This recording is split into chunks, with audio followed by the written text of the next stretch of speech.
L'homme l'écouta jusqu'au bout, ce à quoi elle ne s'attendait pas. Puis il lui dit que le poste n'existait pas. Il n'y a pas eu de gouvernante à Hollyburn depuis l'été de l'année 15, dit-il.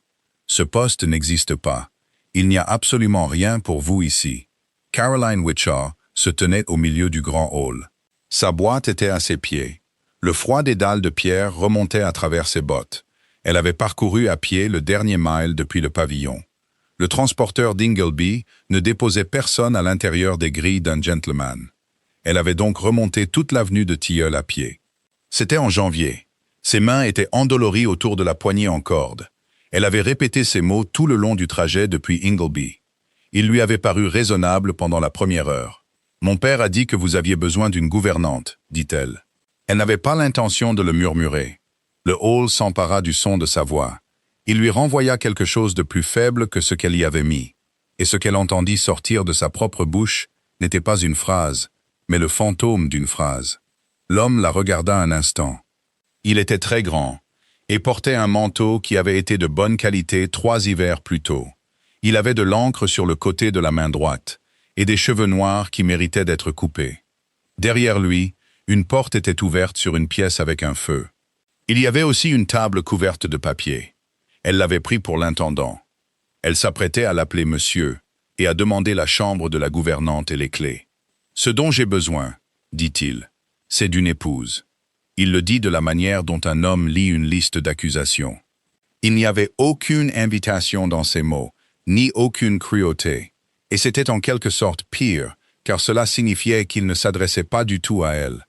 Il terminait une dispute qu'il avait eue avec quelqu'un d'autre toute la matinée, puis il parut s'entendre lui-même.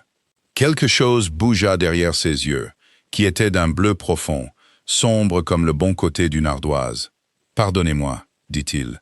Cela ne vous était pas adressé. Non, votre grâce. Vous savez qui je suis alors. Je ne le savais pas avant que vous ne disiez cela. 1 seconde, 2 secondes, 3. Quelque part au-dessus d'eux, un volet claqua dans une pièce que personne n'utilisait. Quel âge avez-vous? 22 ans. Et votre père vous a envoyé sur une route de 11 miles en janvier, sur la foi d'une chose qu'il a entendue dans un pub. Mon père ne va pas dans les pubs, dit Caroline. Il est marchand de chevaux.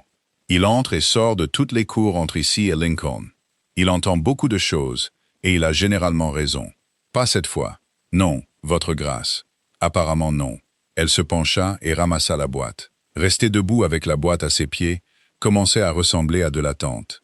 Et la tente commençait à ressembler à de la mendicité. Elle la cala contre sa hanche et la maintint là. « Il m'a donné une lettre pour vous, dit-elle. » Le duc de Lindenhall tendit la main. Elle dut déplacer la boîte pour atteindre sa poche. Le papier en sortit chaud et un peu plié, scellé avec un cachet de cire. L'adresse était écrite de la main ronde de maître d'école, que son père avait acheté à un vicaire pour 3 shillings par trimestre, il y a longtemps, quand il ne savait pas encore écrire son propre nom. Il la décacheta debout. Elle avait beaucoup lu dans sa vie, sur les visages des hommes tenant du papier. Dans la cour d'Ingleby, c'était généralement une facture, et le visage passait par les 3 mêmes humeurs à chaque fois. Ce n'était pas ça. Il la lut le temps qu'il lui fallut pour compter jusqu'à 8. Il la relut. Puis il la plia une fois le long du pli déjà existant et la regarda par-dessus, d'une manière qui lui glaça la nuque. « Quel est votre nom? Caroline Witcher. »« Witcher, dit-il. Juste ce mot. » Il le posa entre eux.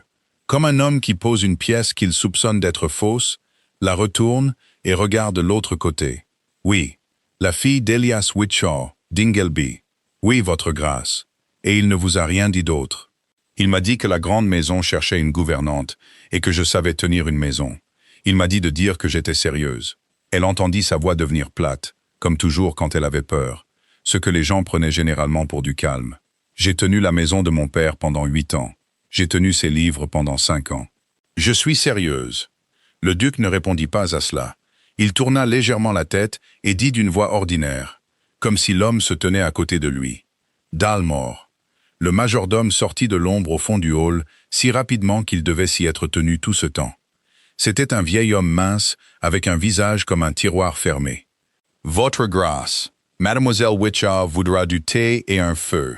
Mettez-la dans la chambre bleue au bout du couloir ouest. » Il y eut la plus petite hésitation, pas plus longue qu'un souffle. Caroline l'aperçut et la comprit parfaitement, car elle avait vécu toute sa vie du mauvais côté de ce genre de pose. La chambre bleue n'était pas là où l'on mettait une servante. Ce n'était pas non plus là où l'on mettait une invitée. Sinon, Dalmor n'aurait pas hésité du tout. « Très bien, votre grâce. Et Dalmor, rien ne doit être dit dans l'office des domestiques à propos de la lettre. » « Il n'y a pas eu de lettre, votre grâce. » Le duc retourna dans la pièce avec le feu et les papiers, et la porte se referma. Caroline resta debout au milieu d'un hall où elle aurait pu faire entrer 2 fois la maison entière de son père. Elle leva les yeux, parce qu'il n'y avait rien d'autre à faire. Hollyburn avait été construit pour qu'on lève les yeux. Le hall s'élevait sur toute la hauteur de la maison, avec une galerie sur 3 côtés et un escalier en pierre montant d'une seule longue volée. Il y avait 9 fenêtres. 4 d'entre elles avaient été fermées de l'intérieur par des volets.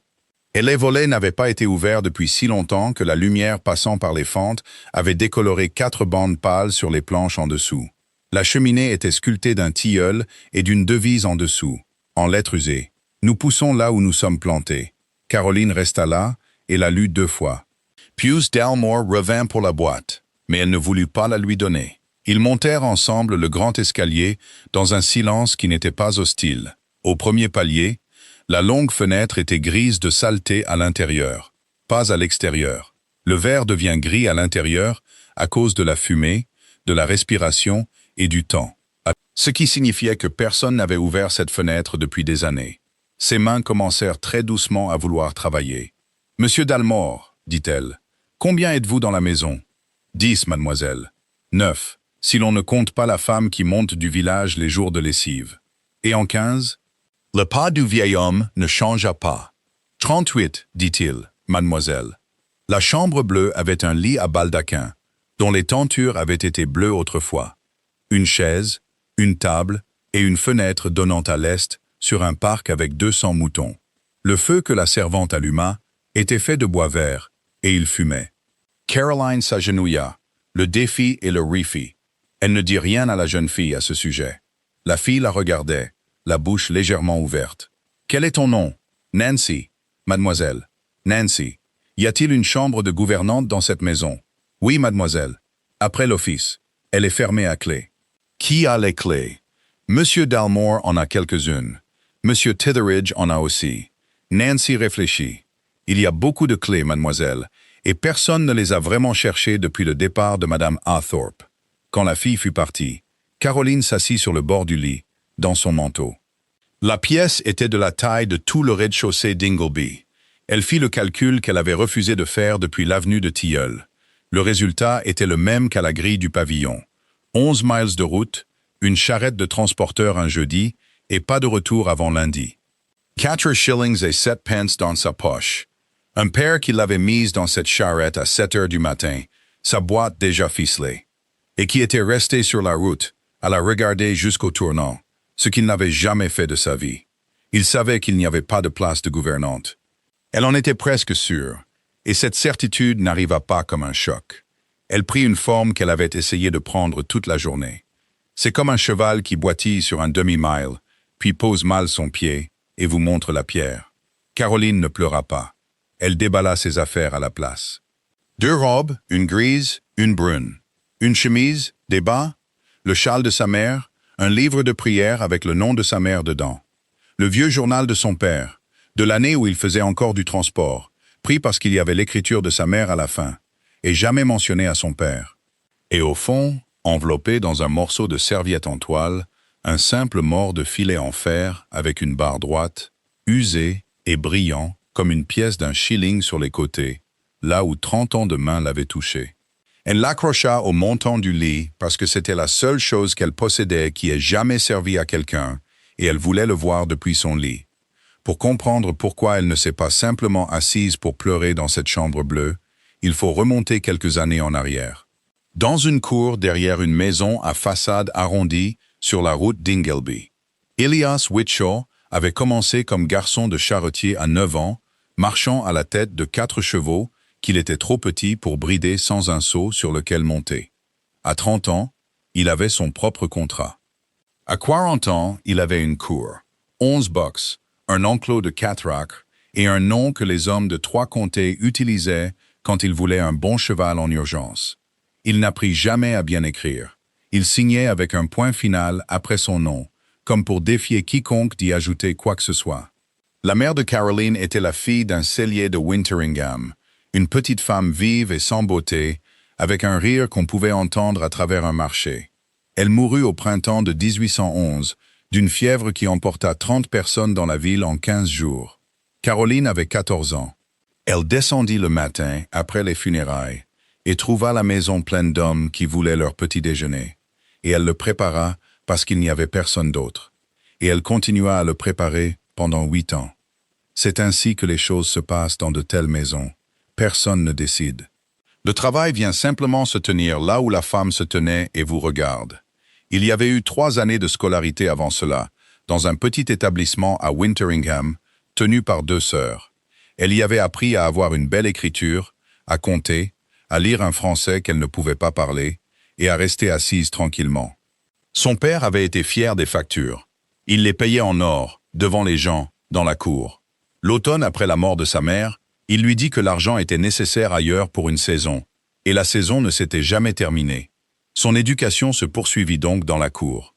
Elle apprit qu'un cheval vous dit la vérité sur lui-même dans les 10 premiers pas qu'il fait sur un sol dur, et qu'un homme qui en vend un le fera marcher sur l'herbe s'il le peut.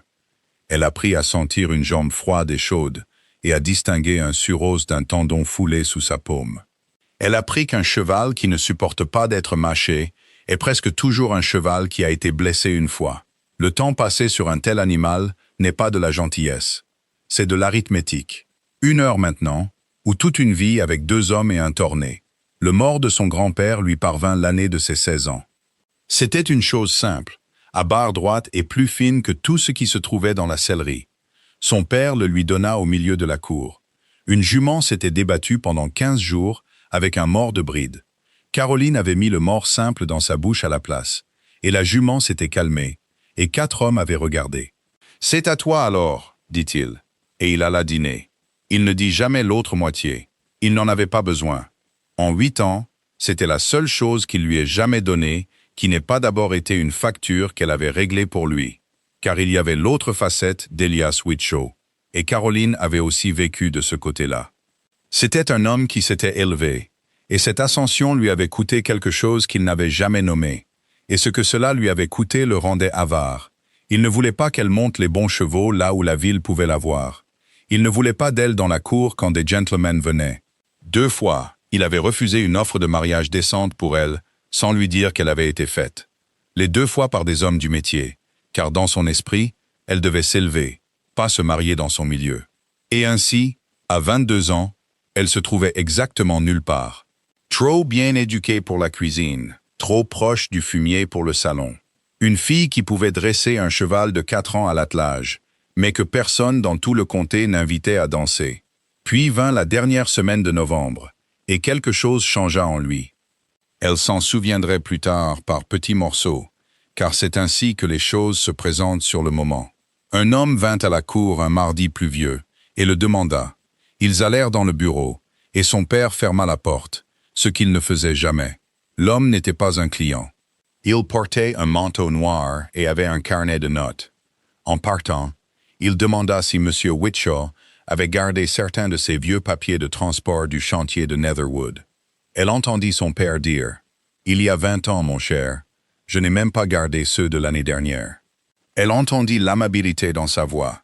Elle l'avait entendu l'utiliser avec les acheteurs, et seulement avec les acheteurs.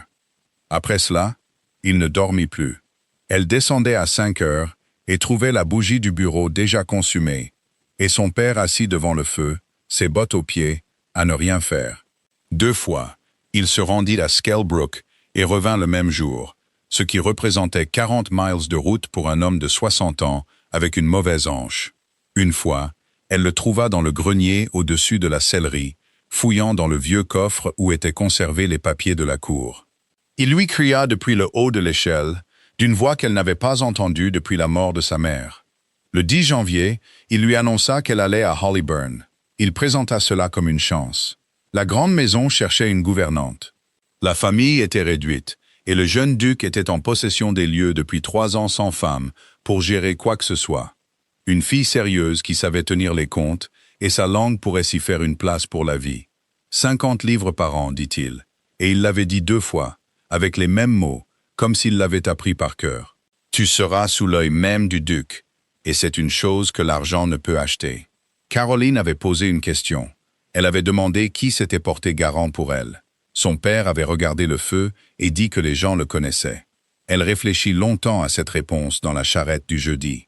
Elle y repensa dans la chambre bleue de Hollyburn, assise dans son manteau avec le mort accroché au montant du lit. C'était une maison si grande que ses bruits mettaient un instant à arriver. Elle ne pleura pas. Il n'y avait aucun profit à en tirer, et elle avait un souci plus utile. 4 shillings et 7 pence, et aucun moyen de rentrer avant lundi. À 5 heures du matin, elle se leva, s'habilla près du feu et descendit l'escalier de service pour découvrir où elle était. Une maison vous dit tout, avant le petit déjeuner. Caroline traversa les offices de Hollyburn à la lumière grise, une bougie à la main, et la lut comme elle lisait un cheval dans les 10 premiers pas. La cuisine était propre et bien trop petite pour la cuisinière qui s'y trouvait. Dans l'office, il y avait 52 bocaux, dont aucun n'était daté après 1815. La presse à linge contenait des draps pliés depuis si longtemps que les plis avaient jauni et se déchireraient à la première utilisation. Dans le placard des femmes de chambre, les brosses avaient été rangées humides une fois, étaient restées humides et avaient pourri au niveau du bois.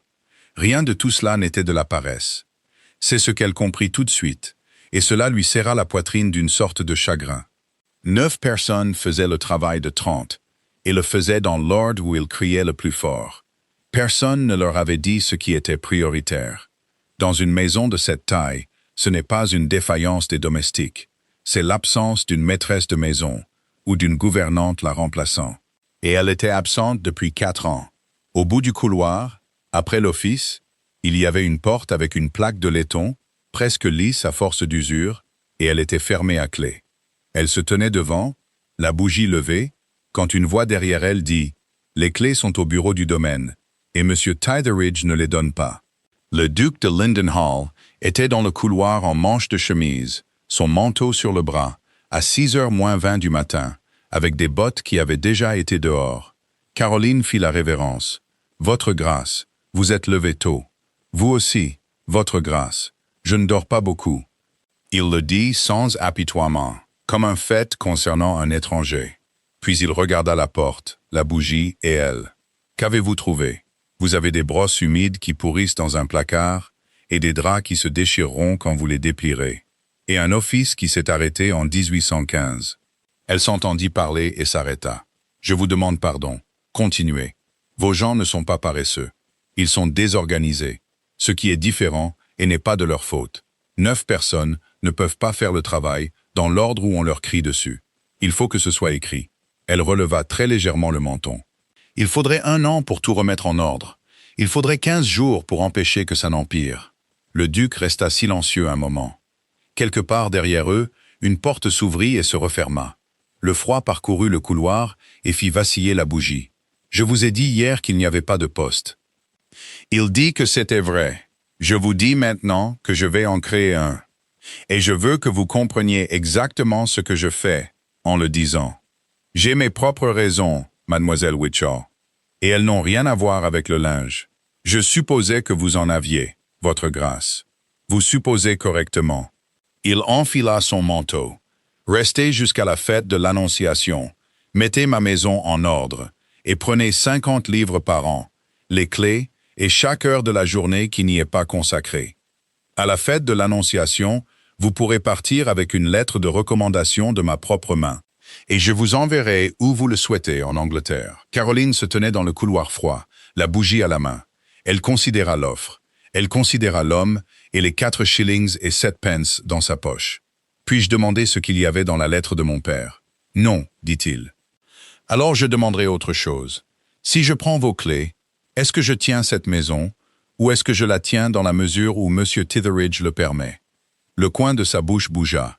Ce n'était pas un sourire. C'était le fantôme qui précède un sourire, et il disparut avant d'arriver. « Vous la tenez, dit-il. Nous allons faire une très courte pause. Si vous ne voulez pas manquer les nouvelles histoires, n'hésitez pas à vous abonner à la chaîne. Et pendant que nous nous reposons un instant, il y a quelque chose dont je voulais vous parler. Depuis des années, vous me demandez une histoire plus longue. Alors, j'en ai écrit une. 3 romans complets. Une famille, 26 ans. Une promesse. La trilogie La promesse du duc, par Gary Paton. Et comme beaucoup d'entre vous écoutent au lieu de lire, les livres audio complets sont inclus. Plus de 24 heures avec la même voix que vous écoutez en ce moment. Vous pouvez l'obtenir en exclusivité sur le site timelesslovebooks.com. Et si vous regardez sur votre télévision, il vous suffit de pointer l'appareil photo de votre téléphone vers le code. Maintenant, installez-vous confortablement. Notre histoire nous attend. Le bureau du domaine de Hollyburn se trouvait à l'écart de la maison, de l'autre côté de l'écurie, dans un bâtiment bas avec une cloche sur le toit qui n'avait pas sonné depuis la guerre. Monsieur Titheridge l'a reçu à 10 heures, avec une civilité si parfaite qu'il lui fallut 10 minutes pour comprendre qu'on lui refusait quelque chose. C'était un homme d'environ 40 ans, vêtu d'un bon manteau noir, avec un visage clair, fatigué et agréable, et des lunettes de lecture relevées sur sa tête. Derrière lui se trouvait le domaine sur des étagères, loyer, arpentage, le livre de la dîme, 40 ans de correspondance, en liasse, attaché avec du ruban. Son bureau était vieux et bien trop grand pour lui, et il s'y asseyait légèrement de côté, comme un homme s'assoit sur une chaise qui a appartenu à quelqu'un d'autre. Sa grâce m'a parlé, mademoiselle Witchaw. Bien sûr. Seulement, les clés sont une grande responsabilité, et aucun inventaire n'a été fait depuis que madame Eorp nous a quittés. Et tant qu'un inventaire n'est pas fait, je serai responsable de tout ce qui pourrait manquer. Il sourit. Vous voyez ma difficulté? Oui. Alors faisons-en un. Je vous demande pardon. Un inventaire, vous et moi, ou votre commis et moi, pièce par pièce, en commençant par l'argenterie et le linge. Elle s'assit sans y être invitée, ce qu'elle avait appris des marchands de chevaux. Cela prendra 4 jours. À la fin, vous ne serez responsable de rien, et je serai responsable de tout, par écrit, sous mon propre nom. Je préférerais qu'il en soit ainsi. Monsieur Titheridge ne répondit pas tout de suite. Sa main s'était dirigée vers une liasse sur le bureau et s'y était arrêtée. « Witchaw », dit-il. « C'est un nom que nous avons déjà eu dans ce bureau. Mon père transportait pour le domaine, monsieur, avant ma naissance. » Oui. Le mot sortit sans rien y attacher. « Oui, je crois bien qu'il l'a fait. » Il lui donna les clés avant midi. Elle partit avec elle, lourde sur un anneau à sa taille. Elle ne le vit pas rester assis longtemps après, sans jamais ouvrir la liasse sous sa main. L'inventaire prit 5 jours, et non 4. Il fit aussi ce qu'elle avait secrètement prévu, c'est-à-dire l'emmener dans chaque pièce de la maison avec une bougie et une ardoise, y compris les pièces où personne n'était entré depuis la mort du vieux duc. Elle trouva l'argenterie complète et noircie. Elle trouva 7 paires de rideaux dévorés par les mites jusqu'à la dentelle dans une chambre fermée à clé. Dans la salle à manger d'apparat, il y avait un nid d'oiseau dans la cheminée. Et sur le buffet, une carafe avec un fond de quelque chose qui avait tourné au vernis. Elle nota tout. C'était la partie qui comptait. Le mercredi suivant, il y avait 4 feuilles de papier ministre épinglées au mur de la chambre de la gouvernante. Et la pièce elle-même était ouverte, aérée, blanchie à la chaux, avec un feu allumé. Tout le petit monde des offices avait commencé à venir à cette porte au lieu de crier dans le couloir. Les 4 feuilles portaient des en-têtes de sa belle écriture d'écolière, quotidien, hebdomadaire, trimestriel, ce qui doit être laissé de côté jusqu'à ce que nous soyons plus nombreux. Cette dernière feuille était la plus longue, et c'était celle que les domestiques lisaient. Madame Topin, la cuisinière, était arrivée à Hollyburn comme soubrette en 1789, et s'était secrètement attendue à ce qu'on s'ingère dans ses affaires. Elle lut la 4e feuille 2 fois. Puis elle vint se tenir à l'entrée de la chambre de la gouvernante, les bras croisés. « Vous avez mis les salons d'apparat sur celle-là. » Oui, le père de sa grâce les faisait nettoyer tous les vendredis. Le père de sa grâce avait 38 domestiques. Caroline dit, « Nous sommes 9. » Si nous faisons les salons d'apparat tous les vendredis, les draps ne sont pas retournés et la viande n'est pas surveillée. En juillet, vous ferez le travail de 3 personnes avec une mauvaise hanche et personne ne vous aura dit merci. Les salons d'apparat attendront. Ils ont attendu 4 ans. Ils sont très doués pour ça. Il y aura le bal, dit Madame Topin. S'il y a de nouveau un bal un jour, alors nous aurons 6 semaines de préavis. Je noterai tout. Et nous emprunterons 8 femmes du village, et nous le ferons correctement. Pas dans la panique, dans l'ordre. Notez, dit Madame Topen. Notez. La cuisinière s'en alla sans rien dire d'autre. Caroline comprit. Personne dans cette maison ne s'était vu dire ce qui était prioritaire depuis le départ de Madame Othorpe. Et se le faire dire est une sorte de cadeau que les gens ont besoin d'un jour ou deux pour ouvrir. Les volets vinrent ensuite. Elle s'en occupa elle-même la première semaine de février, une pièce par matin. Les charnières étaient grippées et les gonds avaient rouillé dans leur logement. Il fallait une femme avec du temps et un peu d'huile. Le 4e matin, elle réussit à ouvrir les 4 fenêtres à volets du grand hall, l'une après l'autre. La lumière d'hiver entra et s'étendit sur le sol en 4 longs blocs, par-dessus les bandes pâles décolorées sur les planches. Elle était là, à regarder, quand elle réalisa que le duc était sur la galerie au-dessus d'elle, la main sur la balustrade, regardant la lumière entrer. Aucun d'eux ne dit rien à ce sujet. Il continua vers la salle des archives. Mais ce soir-là, quand Dalmor apporta les bougies, il lui posa une question devant lui. Les autres volets pourraient-ils être ouverts pour la fête de l'Annonciation? Elle dit qu'ils pourraient être ouverts d'ici la fin du mois. Faites-le, dit-il. Lady Studholme la fit appeler le 12 février. La tante du duc était venue à Hollyburn l'année de la mort de son frère, étant bien entendu qu'elle ne restait que 15 jours. Et elle était là depuis 3 ans. Elle avait 68 ans, droite comme un tisonnier, avec un visage comme du cuir bien tanné et un bonnet noir qu'elle ne changeait jamais. Elle avait enterré un mari, 2 fils, et tous les amis qu'elle s'était fait avant ses 50 ans. « Alors, vous êtes la fille du marchand de chevaux ?» dit-elle. « Oui, milady. Asseyez-vous. Ne vous asseyez pas au bord de la chaise. Si vous vous asseyez au bord, les gens savent qu'ils peuvent vous faire sortir de la pièce, et ils le feront. » Caroline s'adossa. Mieux. Mon neveu a mis une fille de 22 ans à la tête de 10 domestiques et d'une maison de 90 pièces. Le comté dira qu'il s'est entiché de vous. D'ici Pâques, ils l'auront dit à voix haute. Les yeux de Lady Studholme étaient très clairs, très froids et pas méchants. « Est-ce que cela vous effraie? » « Cela ne m'effraie pas, milady. C'est incommode. » « Pourquoi incommode? » « Parce que ce n'est pas vrai, et les choses fausses prennent autant de place que les vraies, et j'ai beaucoup à faire. » Il y eut une pause de la mauvaise durée exacte, puis Lady Studholme rit. C'était un rire court, laid et ravi, et il parut la surprendre autant que Caroline. « Asseyez-vous là, dit-elle. Sonnez cette cloche. Nous prendrons le thé, et vous me direz dans quel état est le linge, et vous ne m'épargnerez rien. » Ce fut le début. 2 fois par semaine après cela, Caroline montait dans les appartements du Sud à 4 heures. La vieille femme lui tirait les verres du nez sur toute la maisonnée en 20 minutes, et elle lui donnait en échange ce que Caroline n'avait aucun autre moyen d'obtenir. 40 ans de qui était qui dans ce comté, quelle famille s'était mariée avec qui, et lesquels avaient eu des démêlés judiciaires avec le domaine. Elle ne parlait jamais du vieux duc sans les mots « mon frère » et une petite pause après, dans laquelle beaucoup de choses étaient sous-entendues. Le dernier jour de février, le gel cessa, et Caroline se rendit aux écuries pour la première fois. Elle s'en était tenue à l'écart exprès. Elle s'était dit que c'était parce qu'une gouvernante n'a rien à faire dans une cour d'écurie, ce qui était vrai.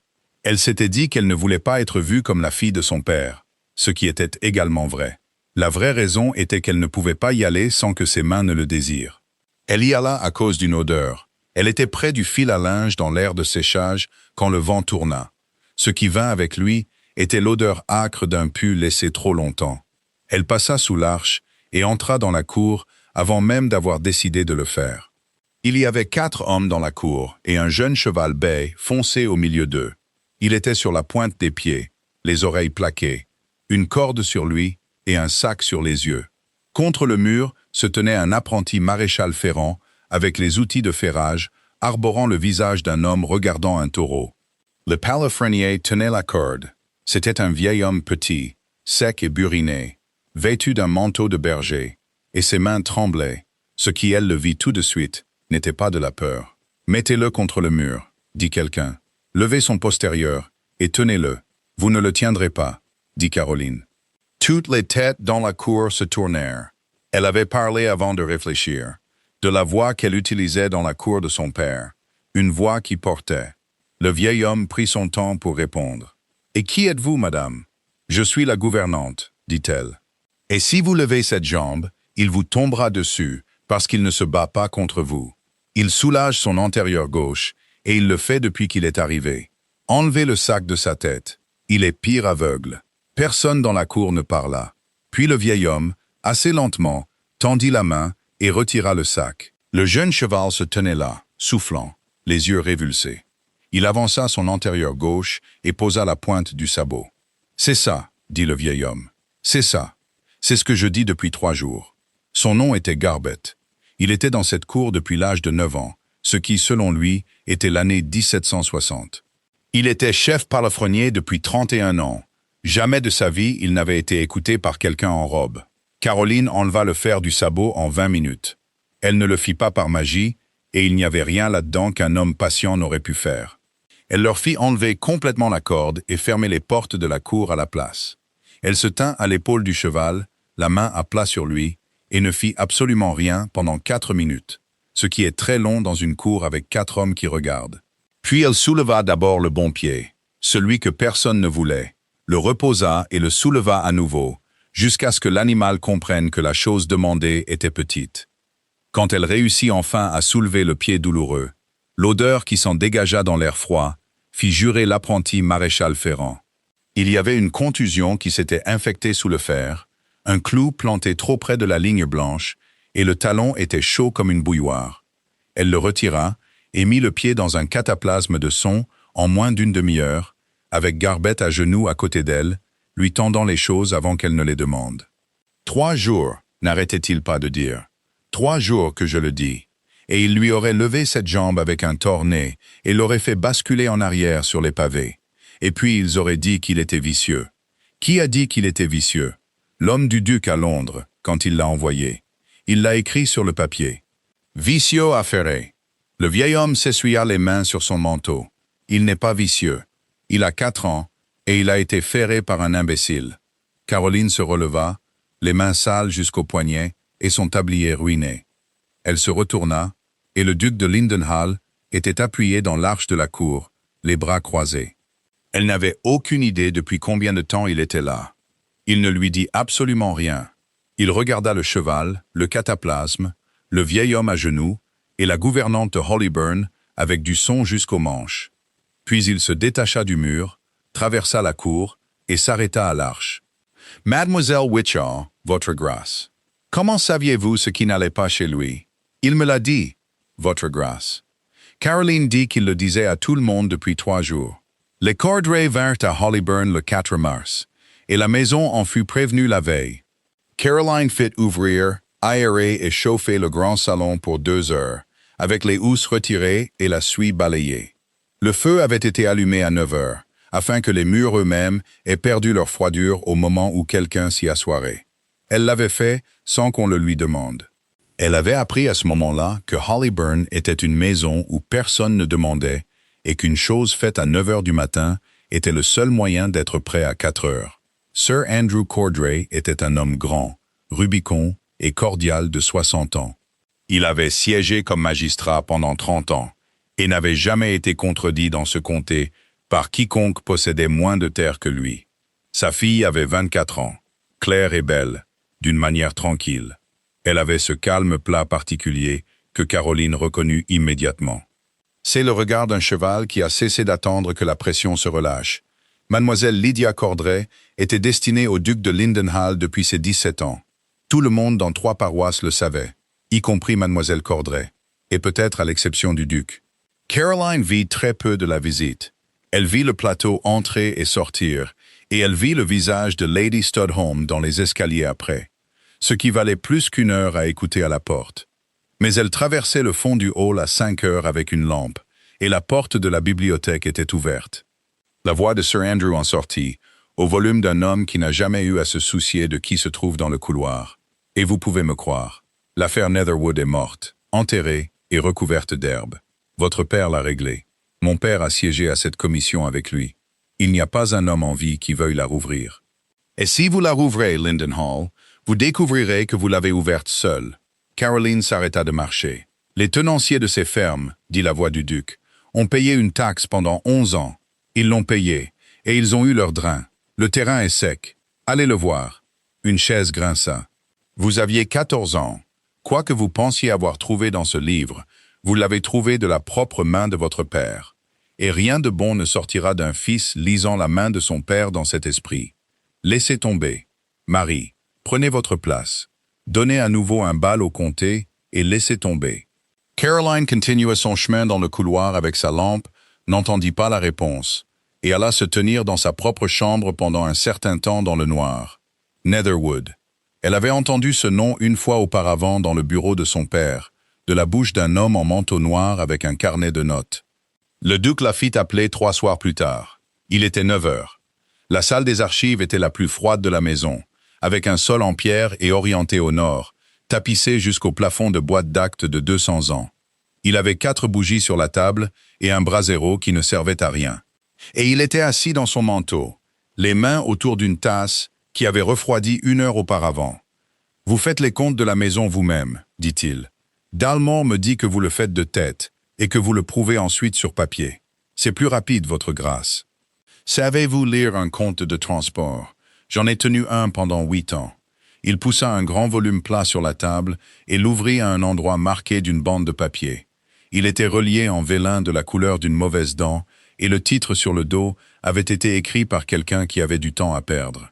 L'amélioration de Netherwood, compte de la taxe et des travaux, 1799 à 1810. Vous n'en aurez pas entendu parler, dit-il. J'ai entendu Sir Andrew Cordray crier à ce sujet dans votre bibliothèque le 4 mars, dit Caroline. J'étais dans le hall avec une lampe. Je suis désolé. Je ne me suis pas arrêté pour écouter, et je l'ai entendu quand même. Le duc leva les yeux vers elle, et le voilà de nouveau, au coin de sa bouche, le fantôme qui précède un sourire. « Asseyez-vous, » dit-il. Alors elle s'assit à la table dans la pièce la plus froide de Hollyburn, et il lui expliqua ce qu'était le livre. En 1799, une décision avait été prise pour le drainage et l'amélioration de 1200 acres de terre basse dans la paroisse de Netherwood. Elle se trouvait du côté est du domaine, là où la rivière S sort des collines et s'étale sur la plaine chaque mois de mars. Selon la décision, les 41 tenanciers de ces terres devaient payer une taxe, 3 shillings par livre de leur loyer, chaque année pendant 11 ans.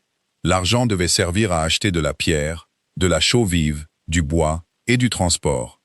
Les travaux devaient être supervisés par l'intendant du défunt duc, M. Titheridge l'Ancien, et audités par les commissaires, dont le père de Sir Andrew Cordray faisait partie.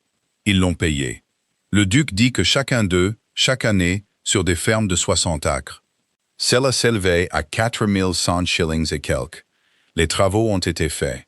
Le terrain est sec, comme Sir Andrew aime à me le dire, et ce compte est équilibré au centime près. Alors, qu'est-ce qui ne va pas? C'est ce que je me demande depuis 3 ans dans cette pièce, sans pouvoir le dire. Il retourna le livre et posa son doigt au milieu d'une page.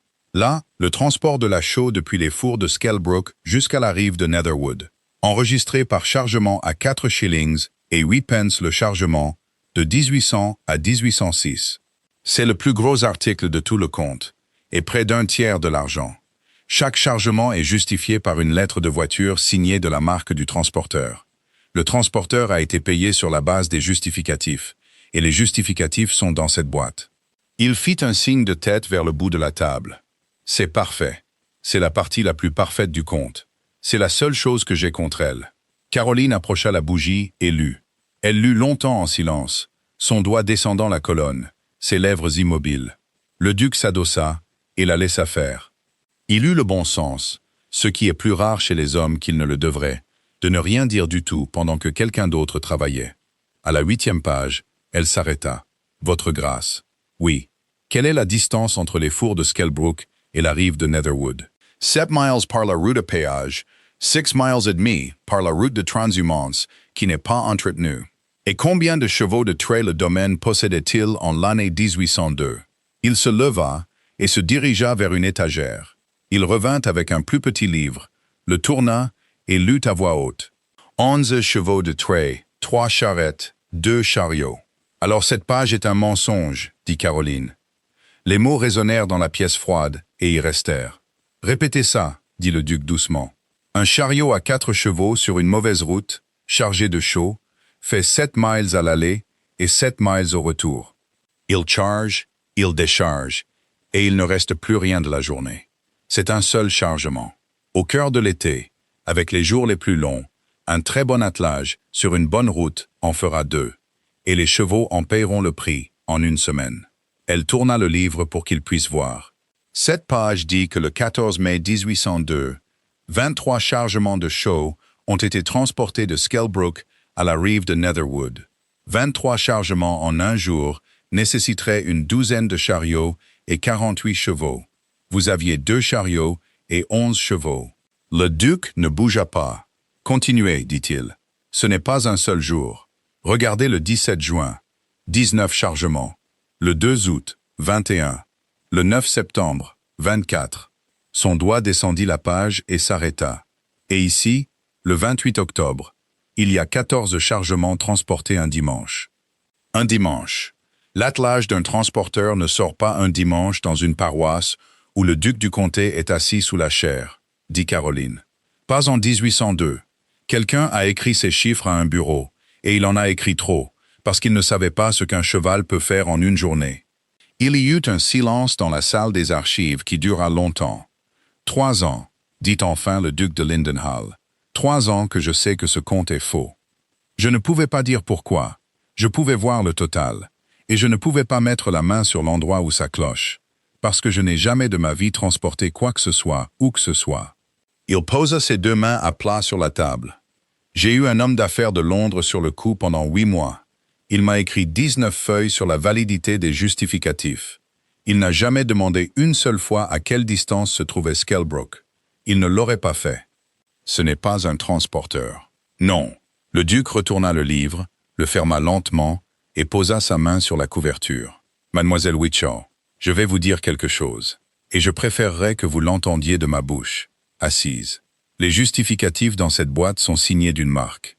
Le contrat pour le transport de la chaux de Netherwood depuis les fours, de la fête de l'Annonciation 1800 à la Saint-Michel 1806, était détenu par un maître charretier d'Ingleby.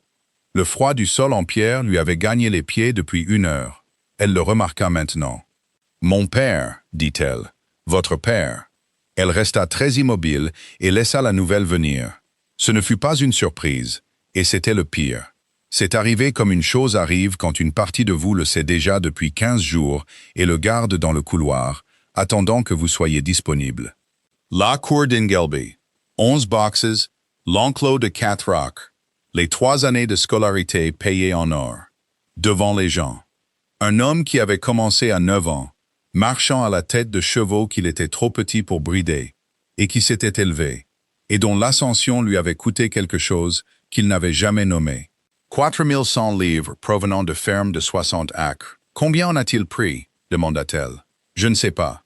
Les justificatifs ont été payés en totalité au transporteur. Ce qu'il est advenu de l'argent après, ce n'est écrit nulle part, et les 2 hommes qui pourraient me le dire sont morts. Il fit une pause. Mademoiselle Witchaw, il n'en était pas l'auteur. Un charretier ne prend pas une décision, ne tient pas le livre des améliorations, ni ne se commande lui-même devant des commissaires. Il était la main, quelqu'un d'autre était la tête. Votre père, dit Caroline. Le duc de Lindenhall la regarda à travers 4 bougies, et pour la première fois depuis son arrivée dans cette maison, elle vit tout ce qui se cachait sous la froideur. Oui, dit-il, mon père. Il se leva alors, se dirigea vers le fond de la pièce et se tint le dos tourné, devant un mur de boîte en fer blanc noir avec les noms d'hommes morts peints dessus. Un argument arithmétique n'est pas une preuve, dit-il. Sir Andrew me l'a dit en novembre, et il a raison. Je peux me lever à l'audit et dire qu'aucun attelage n'aurait pu transporter ces chargements. Chaque homme dans la pièce répondra que les charretiers sont des menteurs, que les livres sont mal copiés, que c'était il y a 20 ans. Ce que je veux, et ce qui n'existe pas, c'est un second registre. Quelque chose d'écrit à l'époque par quelqu'un sans intérêt dans l'affaire. Un livre tenu d'une autre main qui dit où ces chevaux se trouvaient réellement le 14 mai 1802. Caroline regarda les 4 bougies un moment. « Il existe, dit-elle. » Il se retourna. « Chaque écurie en Angleterre tient un journal de bord, dit-elle. Le nôtre à Ingleby remonte à l'année de ma naissance. Il dit quel cheval est sorti, avec qui, et où. Il dit ce qu'il a mangé, quand il a été ferré, quand il était boiteux. C'est le livre le plus ennuyeux du monde, et personne n'a jamais menti dedans, parce qu'il n'y a rien qui vaille la peine de mentir. Et vous pensez? Je ne pense rien, votre grâce. Je sais que votre palefrenier est entré dans cette cour en 1760 et en est le chef depuis 1788. Et que c'est le genre d'homme qui note les choses. Elle se leva. Je sais qu'il garde ses livres dans le coffre à avoine, dans le grenier au-dessus de la sellerie, parce que je les y ai vus en février. Et je n'ai pas posé de questions parce que ce n'était pas mes affaires. Le duc de Lindenhall se tenait à l'autre bout de la salle des archives, la main sur une boîte d'actes, et ne dit rien pendant si longtemps qu'une des bougies commença à vaciller. « Combien » dit-il enfin. « Je n'ai pas compté. Une trentaine. Ils sont attachés par 5 avec de la ficelle, et il y a un nid de guêpes mort dessus. » Il revint à la table, s'assit, mit ses mains sur son visage et les y maintint. Cela dura peut-être 4 secondes. Quand il les retira, son visage était exactement le même, sauf qu'il ne l'était pas. Et Caroline regarda le livre au lieu de le regarder lui, ce qu'elle comprit plus tard avoir été une forme de courtoisie. « Il y a une chose que vous devriez savoir sur mon père, » dit-il. « Vous n'avez pas besoin de me le dire, votre grâce. Non, mais vous avez mis la main à la pâte maintenant, et autant vous dire dans quoi vous avez mis la main. » Il retourna le livre en vélin. En 1798, il s'est porté garant pour une compagnie de navigation, la Navigation S.A. 9 gentlemen du comté se sont lancés dans un projet pour que la rivière transporte du charbon de Skelbrook à la mer. Il a échoué à la 3e coupe, et les 8 autres se sont retirés parce que 6 d'entre eux n'avaient mis que leur nom. Mon père avait mis sa caution. Il était redevable de 12 000 livres. Il en avait 4 000, et l'alternative était de vendre les terres basses et de renvoyer 41 familles qui y étaient depuis la Restauration. Alors, il les a fait payer. Caroline dit qu'il les a fait payer, a drainé leurs terres avec ce qui restait, et s'est dit qu'il les avait sauvés. Et j'imagine qu'il y croyait à la fin. Ce n'était pas un monstre. C'était un homme fier qui ne pouvait pas prononcer le mot faillite à voix haute. Il le raconta simplement, sans rien excuser. « Il est mort dans cette pièce. Il y a une boîte là-haut avec mon nom dessus, de sa main, et je ne l'ai pas ouverte pendant 3 ans. Pourquoi? Parce que j'avais 14 ans quand ça a commencé, et 28 quand il est mort. Et pendant tout ce temps, il ne m'a jamais rien dit. Alors je savais avant de l'ouvrir. » Il leva les yeux. « Il n'y a pas de courage là-dedans, mademoiselle Witcher. Je veux que vous compreniez que vous n'êtes pas assise avec un homme courageux. Je suis un homme qui a laissé une boîte sur une étagère pendant 3 ans et a appelé ça du chagrin. La bougie vacilla de nouveau et s'éteignit, et aucun d'eux ne bougea pour en allumer une autre. « Votre grâce, dit-elle. Qu'y avait-il dans la lettre de mon père? » Elle n'avait pas l'intention de le demander ce soir-là. C'est sorti d'elle dans la pièce sombre, d'une voix parfaitement égale.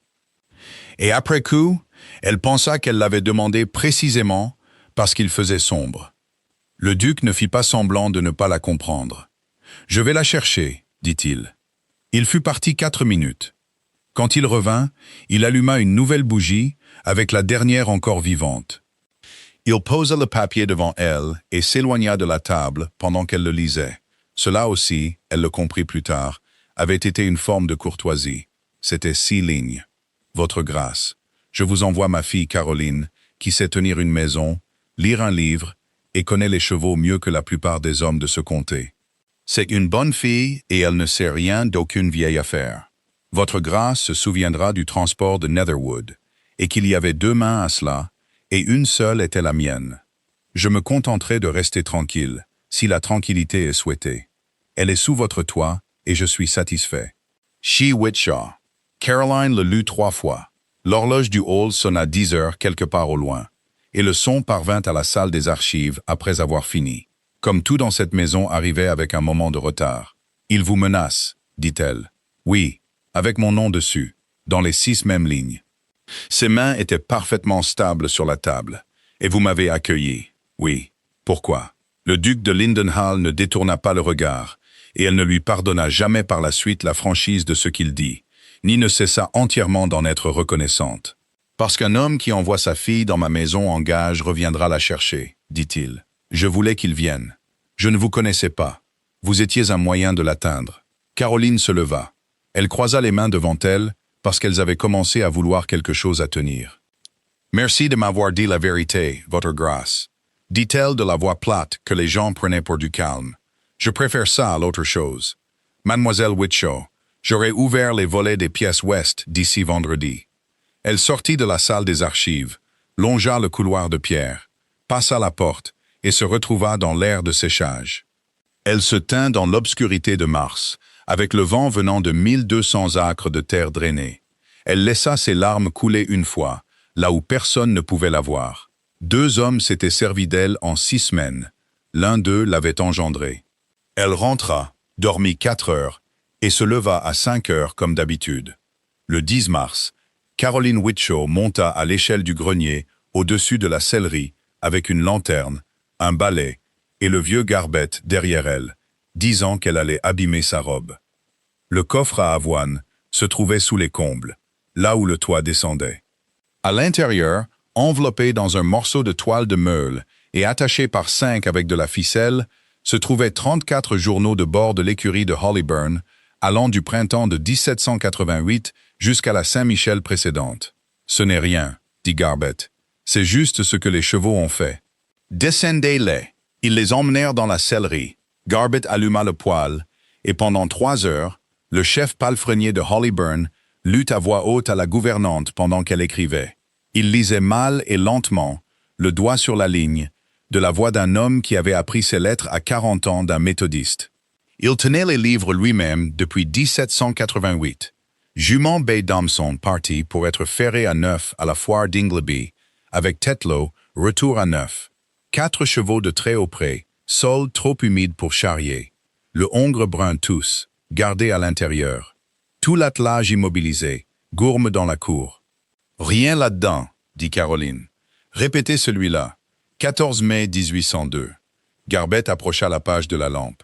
6 chevaux à la foire d'Ingleby avec le maître et Monsieur Renard. 2 au labour à la ferme principale. 3 au pré dans la longue parcelle. C'était la semaine où l'herbe nouvelle était prise. Rien à Skelbrook. Rien n'est allé à Skelbrook ce jour-là, madame, car il ne restait plus rien dans la cour pour y aller. Caroline l'écrivit de sa belle écriture sur une demi-feuille, puis elle écrivit l'entrée du livre des améliorations en dessous, et resta assise à regarder les 2 lignes ensemble. Le 14 mai 1802, dans le livre des améliorations de Netherwood, 23 chargements de chaux transportés des fours de Skelbrook à la rive de Netherwood, à 4 shillings et 8 pence le chargement. 5 livres, 7 shillings et 4 pence.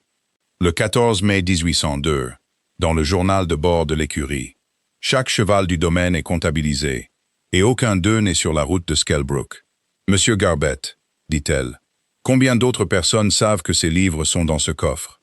Le vieil homme se gratta sous son chapeau. « Monsieur Titheridge le sait. Son père le savait. Le vieux duc le savait. Il me faisait monter à la maison 2 fois par an et les parcourait pour la facture de ferrage, car il était très regardant sur le ferrage. Il la regarda de côté. « Ai-je des ennuis, madame ?»« Non, dit Caroline. Mais je veux que vous fassiez quelque chose, et je veux que vous le fassiez sans me demander pourquoi. Gardez les livres dans votre propre cottage à partir de ce soir. Pas dans le grenier, sous votre propre lit, dans la toile, et ne dites à personne qu'ils ont été déplacés. » Elle travailla sur le résumé pendant 15 jours. Il y eut 9 feuilles à la fin. D'un côté, chaque entrée du compte de transport pour les 6 ans du contrat, avec la date et le nombre de chargements. De l'autre, ce que le journal de bord de l'écurie disait que les chevaux de Hollyburn faisaient ce jour-là. Elle ne fit aucun commentaire. Elle se contenta de mettre les 2 registres l'un à côté de l'autre et de les laisser parler. C'est ce qu'elle avait appris en regardant des hommes qui connaissaient les chevaux se tenir tranquilles et laisser un mauvais cheval marcher. 812 chargements avaient été facturés qui n'auraient pas pu être transportés. À 4 shillings et 8 pence le chargement, cela faisait 189 livres, 9 shillings et 4 pence. C'étaient seulement les impossibles. Les douteux s'élevaient au double. La 2e lettre de son père arriva à Hollyburn le 26 mars, le lendemain de la fête de l'Annonciation. Elle était restée après la fête de l'Annonciation. Personne n'en avait discuté. Le matin du 25, elle avait simplement continué avec le linge du trimestre. À midi, le duc lui avait mis un papier dans la main. C'était un mémorandum de son salaire pour les 12 mois suivants. de sa propre écriture. Elle l'avait mis dans sa poche et avait continué à compter les draps. Ce fut toute la conversation. La lettre arriva du village par la voie ordinaire, et Nancy la porta à la chambre de la gouvernante. « Caroline, tu es là depuis assez longtemps maintenant pour connaître les lieux. Dans le grenier au-dessus de la sellerie, ou où que le vieil homme les garde, se trouvent les livres de l'écurie de cet endroit. Brûle-les, pas un ou deux, tous, et fais-le là où on ne posera pas de questions sur la fumée.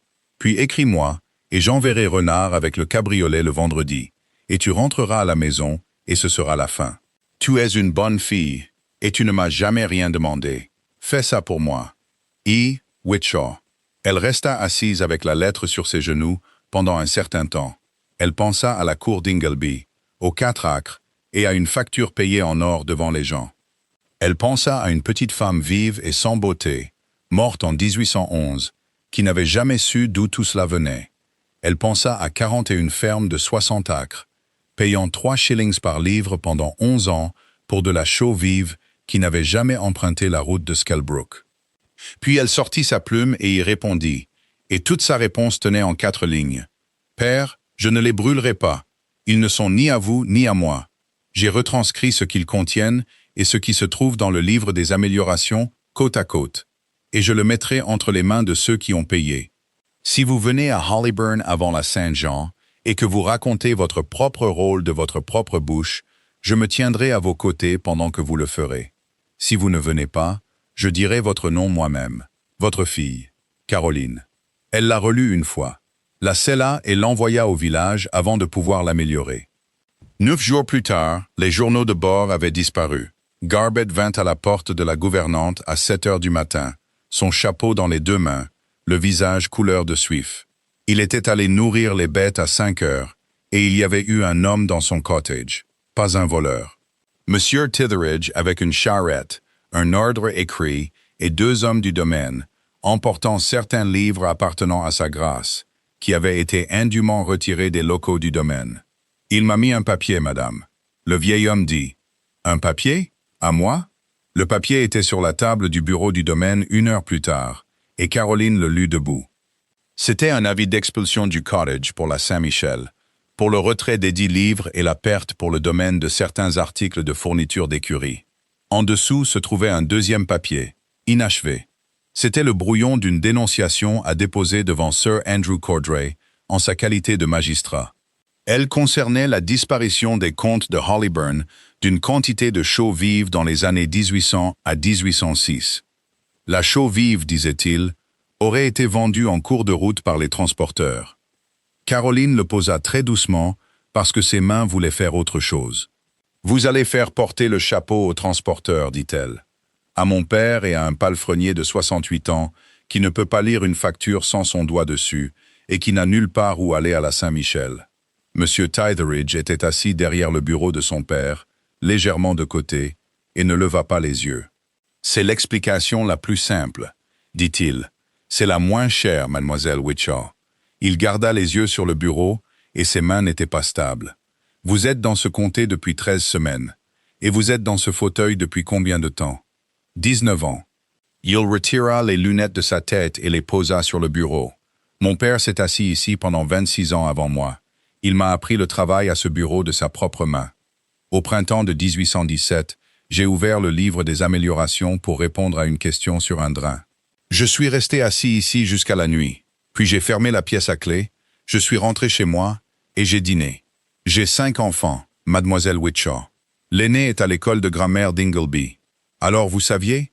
Je savais que les chargements étaient faux. Oui, dit-il d'une voix assez ferme, puis son visage se vida, et ce qui restait était très fatigué. Depuis 2 ans, je sais que la main de mon père est sur chaque page de la pire chose faite dans cette paroisse de mon vivant.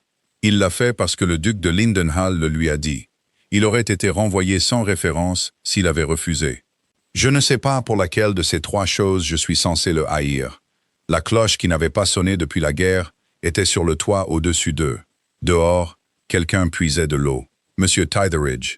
Caroline dit, « Où sont les livres? » « Dans la chambre forte, sous scellé. Sa grâce les fera sortir avant midi, et vous le savez. » « Oui. Alors pourquoi? » Monsieur Titheridge regarda le mur d'étagère, les 40 ans de correspondance attachée avec du ruban, et répondit à la question sous-jacente, ce que les hommes effrayés font parfois quand on leur demande gentiment. Parce que si ce sont les transporteurs, c'est un vol. Il dit qu'un vol, c'est un seul homme mauvais il y a 20 ans, et c'est fini en août. Si ce ne sont pas les transporteurs, alors c'est le défunt duc, les commissaires, mon père, toute la décision. Alors ce n'est pas fini du tout. Alors tout ce que j'ai écrit en 19 ans dans ce bureau est en dessous. Il posa sa main à plat sur le bureau. J'ai 39 ans. C'est tout ce que je sais faire. Caroline se tenait au milieu du bureau du domaine et laissa le silence s'installer. Enlevez les scellés des livres, dit-elle. Faites-le vous-même ce matin, avant que sa grâce ne vous les demande. Puis rédigez votre propre compte-rendu de ce que vous avez trouvé en 1817. Mettez votre nom en bas et je veillerai à ce qu'il soit lu avec le reste, et non après. Cela me ruinera. Non. Elle dit, vous découvrirez que la seule chose qui ruine un homme dans un comté comme celui-ci, c'est d'être le dernier à parler. Les livres retournèrent au cottage de Garbett cet après-midi-là, dans la propre charrette de M. Tytheridge, et il marcha à la tête du cheval tout le long du chemin. Le village le remarqua et en parla pendant 1 an. En mai, 2 choses se produisirent qui décidèrent de la forme de l'été. La première fut que M. Tytheridge se rendit à Skelbrook dans son propre cabriolet, sur son temps libre, et revint avec les livres de vente des fours à chaux. Les fours avaient vendu au domaine 390 chargements de chaux vives en 6 ans. Le livre des améliorations avait facturé au tenancier 1240. Mis à côté des journaux de bord de l'écurie, ce n'était plus une opinion sur les chevaux. C'était 2 registres indépendants et une soustraction qu'un enfant pouvait faire. La seconde fut que le duc de Lindenhall annonça un bal à Hollyburn pour la Saint-Jean, le premier dans cette maison depuis 1815. Le comté comprit parfaitement. Un bal signifiait une annonce, et une annonce signifiait Mademoiselle Cordray. Caroline avait tout écrit pour le 20 mai, dans l'ordre, avec 8 femmes engagées du village, et les salons d'apparat, enfin pris en main. Le duc lui demanda de l'épouser le 2 juin, dans la cour de l'écurie, à 5 heures du matin. Ce ne fut pas bien fait. Il était sorti depuis 4 heures. Caroline avait la main sur l'épaule du bey de 4 ans, quand le duc prononça son nom, puis dit le reste en une vingtaine de mots, sans qu'aucun ne soit arrangé. Je n'ai aucun talent pour ça. Il termina. Je vous demande de m'épouser. Pas à la Saint-Michel. Maintenant. Et que le comté dise ce qu'il veut. La cour était pleine de l'odeur de la pierre mouillée et du bruit d'un cheval qui mange. Non, dit Caroline. Il l'encaissa debout, ce qu'elle respecta. Voulez-vous me dire pourquoi? Parce qu'à la Saint-Jean, vous allez dire à ce comté ce que votre père a fait et rendre 4000 livres que vous ne pouvez pas vous permettre de perdre. Chaque homme dans la pièce cherchera une raison de dire qu'il ne faut pas le croire. Elle se retourna. Si votre gouvernante est votre fiancée, ils ont leur raison. Elle est montée dans un grenier et a trouvé un livre. Elle a un intérêt. Elle épouse le domaine. Chaque mot du résumé tombe avec, et le loyer de M. Roddock reste où il est. Je me fiche de ce qu'ils disent. Peut-être, mais pas moi. Elle le dit simplement, comme elle énoncerait un prix. Et il y a mon père. Il ne m'a pas répondu. Si je me tiens à vos côtés comme votre promise, je ne peux pas dire son nom dans cette pièce. On dirait que j'achète ma sortie. Je ne peux le dire que si je ne suis personne. Le duc la regarda un long moment à travers les pavés mouillés. Et après, dit-il, quand ce sera fait, et que l'argent sera payé, et que le comté aura eu son année de bavardage, pourrais-je vous le redemander? Caroline découvrit que ses mains avaient fait un nœud dans son tablier. Vous pourrez me le redemander, dit-elle, quand il n'y aura plus rien pour aucun de nous deux que la chose elle-même. La Saint-Jean à Hollyburn fut le jour le plus chaud de cette année-là. Ils ouvrirent toutes les fenêtres de la façade sud. 240 personnes remontèrent une avenue où 4 hommes coupaient l'herbe depuis mardi. Les halles qui étaient restées dans la pénombre pendant 4 ans avaient 40 bougies, et chaque volet était replié dans son logement. Caroline les compta depuis le bas de l'escalier, dans sa robe grise, les clés à la taille. À 11 heures, le duc de Lindenhall arrêta la musique. Il le fit simplement. Il monta 3 marches du grand escalier et se tint sur le palier où tout le monde pouvait le voir. Les violons s'éteignirent et s'arrêtèrent. 240 personnes se retournèrent, levèrent les yeux et arrangèrent leurs visages pour des fiançailles. « Je vous suis reconnaissant à tous d'être venus, dit-il. J'ai quelque chose à vous présenter, Et ce n'est pas ce pourquoi vous êtes venu. En 1799, une décision a été prise pour l'amélioration des terres basses de Netherwood. 41 tenanciers de ce domaine ont payé une taxe en vertu de celle-ci pendant 11 ans. Ils ont payé 4106 livres. Les travaux eux-mêmes ont coûté 1360 livres. Il n'éleva pas du tout la voix. C'est ce qui rendait la chose terrible. La différence a été prise par mon père pour répondre à une caution qu'il avait donnée à la navigation Saône. Elle a été obtenue en facturant le transport de chaux vives qui n'a jamais été transporté. Les lettres de voiture ont été signées par un transporteur d'Ingleby. Le livre des améliorations a été tenu par mon intendant. Le compte a été approuvé par les commissaires. Quelqu'un au fond dit « Monsieur » d'une voix d'avertissement. C'était Sir Andrew Cordray, et il s'avançait. « Linden Hall, ce n'est pas l'endroit. Il n'y a pas d'autre endroit, Sir Andrew. Je les ai tous essayés pendant 3 ans. Vous ne pouvez pas prouver un seul mot de tout ça. »« Non, dit le duc. Je ne peux pas.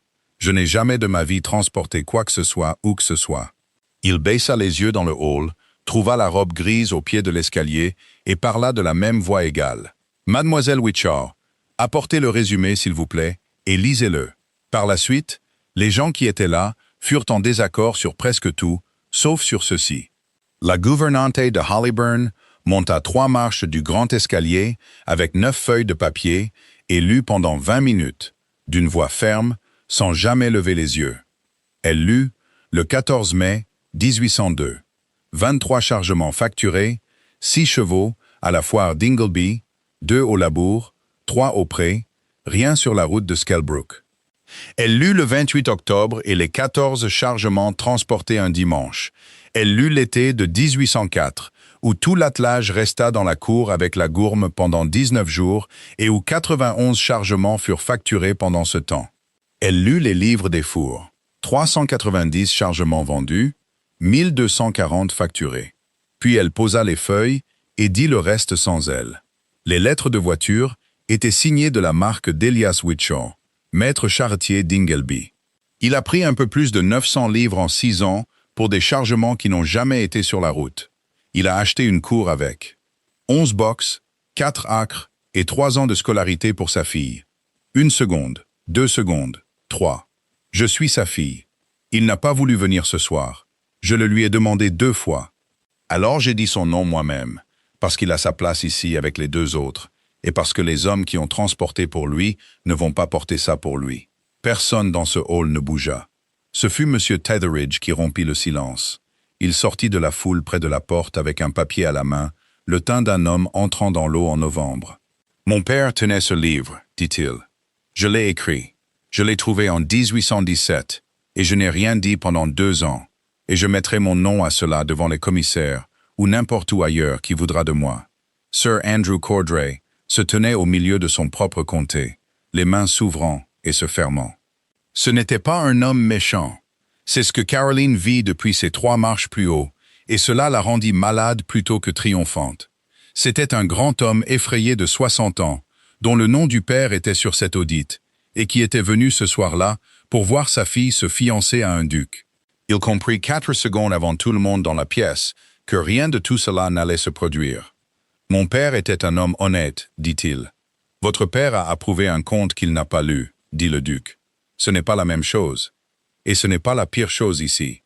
Je demande que personne ne soit poursuivi. Il n'y a plus personne à poursuivre. Les 2 hommes qui ont planifié cela sont morts, et l'un d'eux était le mien.